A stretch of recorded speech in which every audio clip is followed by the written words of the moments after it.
اللہ جل مجدہ الکریم کا ارشاد ہے قُلْ لَا يَعْلَمُ مَن فِي السَّمَاوَاتِ وَالْأَرْضِ الْغَيْبَ اللہ۔ اس آیت کریمہ کے تحت اللہ کے علاوہ اگر کسی کے لیے علم غیب مانا جائے تو یہ شرک ہے، اس کا کیا جواب بنے گا؟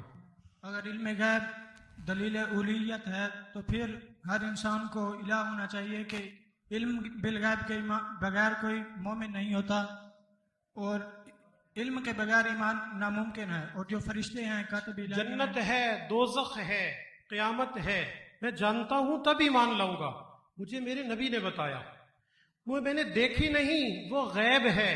جب غیب ہے تو غیب کا علم تو میرے پاس بھی ہے، جتنا میرا ظرف ہے اتنا۔ اگر غیب کے علم کو اللہ کے علاوہ کسی کے لیے بھی شرک مانا جائے یوں تو پھر ہر مومن ہی مشرک بنے گا۔ لہٰذا اللہ عز و جل کا علم ازلی ہے، بندے کا علم عطائی ہے۔ جواب درست دے دیا ہے۔